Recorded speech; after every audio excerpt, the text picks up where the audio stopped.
Bonjour. Après les réformes institutionnelles et réglementaires, maintenant on va voir les actions menées sur le terrain pour améliorer les conditions de mobilité dans les villes africaines. Pour cela, la leçon va être organisée autour de trois chapitres. D'abord, on verra la construction et la réhabilitation des infrastructures. Ensuite, la sécurité routière et la fluidité du trafic. Et enfin, on verra le renouvellement du parc routier de transport en commun. Les actions qui ont été réalisées pour améliorer la mobilité à partir des années 2000, en fait, sont des projets qui sont en général financés par la Banque mondiale ou bien par d'autres bailleurs, mais dans le cadre de l'initiative de réflexion commune des réformes qui ont été menées. Et pratiquement dans toutes les grandes villes, on les appelle les projets d'amélioration de la mobilité urbaine. Alors, c'est PAMU, bon, qu'on peut, selon maintenant les villes, alors c'est PAMUD, c'est PAMO, par exemple, à Ouaga, projet d'amélioration de la mobilité à Ouaga, mais quand même, ils ont la même quintessence. Ces projets PAMU ont pour quintessence quatre objectifs: assurer la sécurité des usagers des transports collectifs comme individuels. Ensuite, assurer l'efficacité donc de ce transport en minimisant par exemple les congestions. Ensuite, assurer l'accessibilité des lieux et donc rendre cette mobilité beaucoup plus fluide à travers la possibilité pour les usagers d'accéder sans grande difficulté à un mode de transport. Et enfin, assurer une qualité environnementale. La qualité de l'environnement, on peut dire en fait que ce sont toutes ces politiques qui vont être développées pour réduire donc la pollution due par le transport urbain. Alors, une des actions les plus visibles donc dans les villes africaines, c'est justement la construction et la réhabilitation des infrastructures de transport urbain dans nos grandes villes.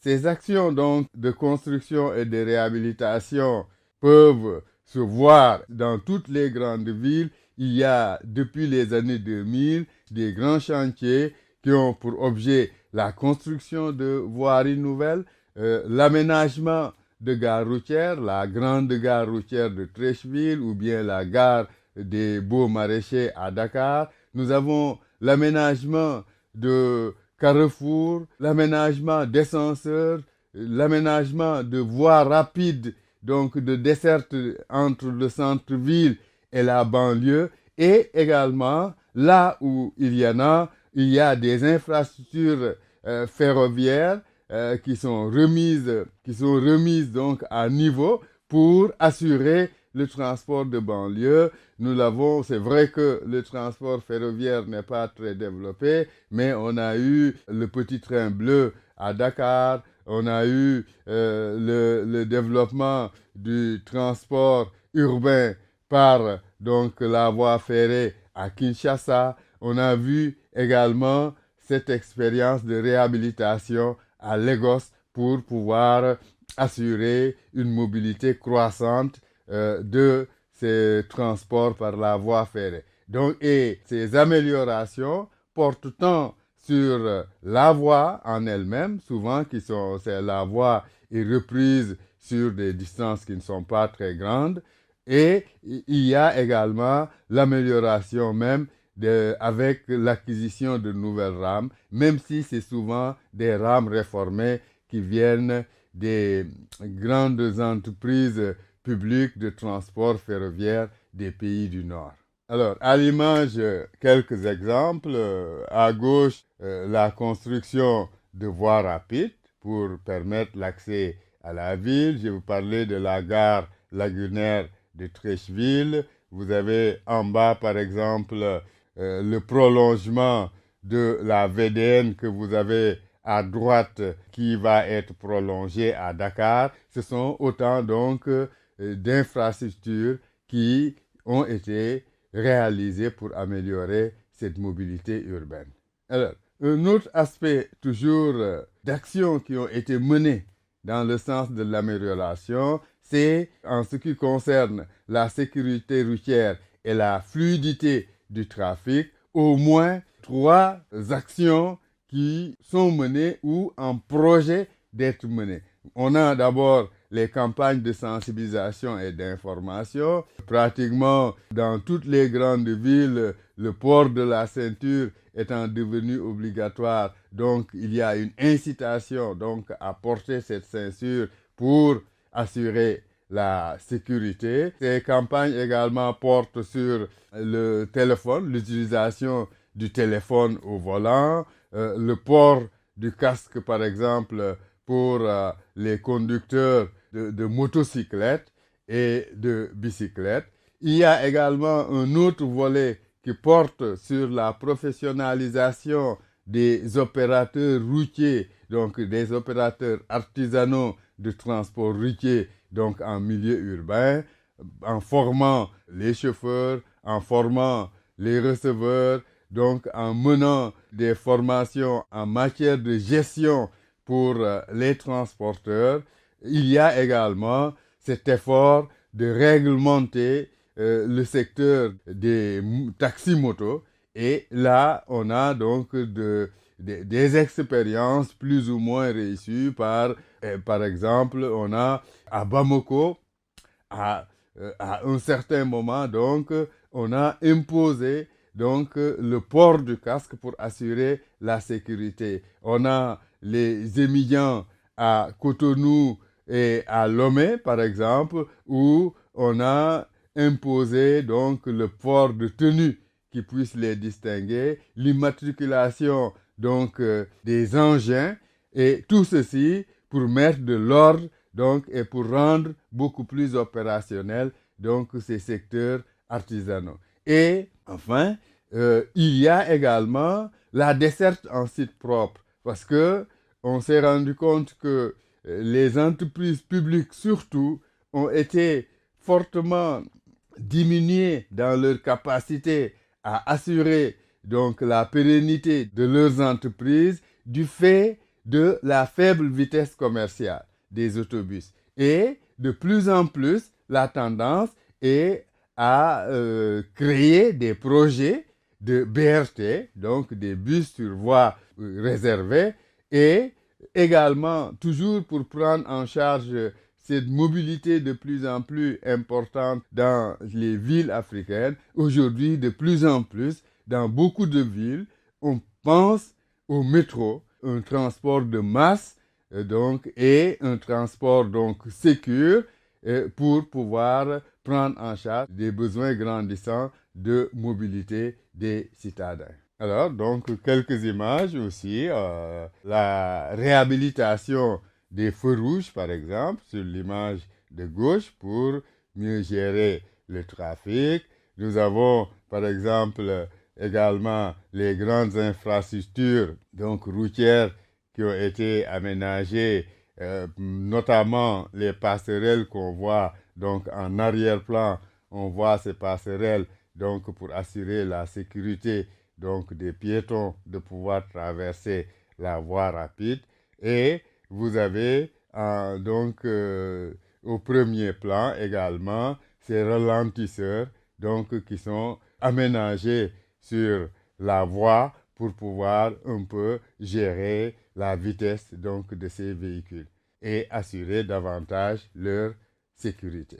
Un autre volet de l'action, des actions pour améliorer donc cette mobilité urbaine, c'est le renouvellement du parc de véhicules de transport en commun. Il y a d'une part ce renouvellement du parc pour les entreprises de services publics. Et ça, ce n'est pas une nouveauté, car chaque fois qu'on arrivait à des moments critiques dans l'évolution de ces entreprises publiques, donc l'État était obligé donc d'injecter du matériel nouveau, neuf, pour pouvoir faire reprendre les entreprises.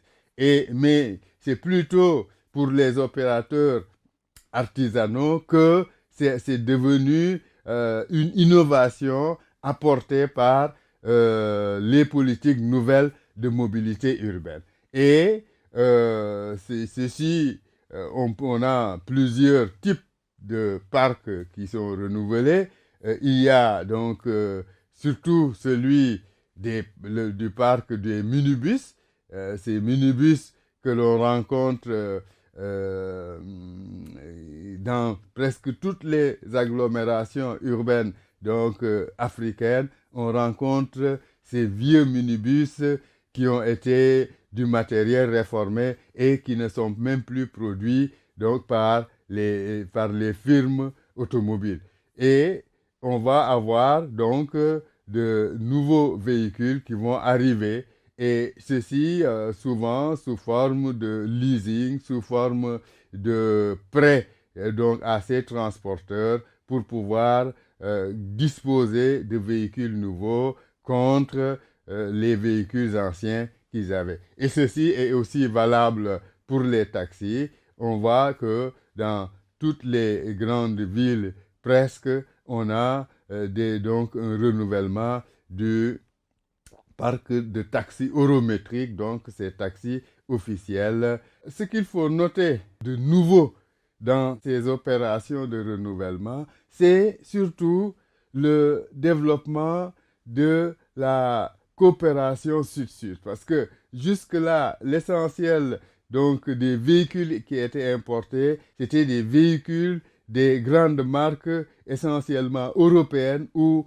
américaine donc de construction automobile. Mais avec ces politiques de renouvellement qui vont voir le jour, on voit nettement apparaître, comme par exemple sur cette image, on a donc ce minibus qui est de marque Tata. Donc on voit de plus en plus l'apparition ou bien d'entreprises de gestion de transport comme Benafrica du Brésil, ou une collaboration en joint venture avec des entreprises de construction automobile des pays du Sud, ou bien des pays émergents, comme par exemple, je disais tout de suite le Brésil. Donc cette image représente donc la coopération entre le Sénégal et l'Inde, donc à travers la société de construction Tata.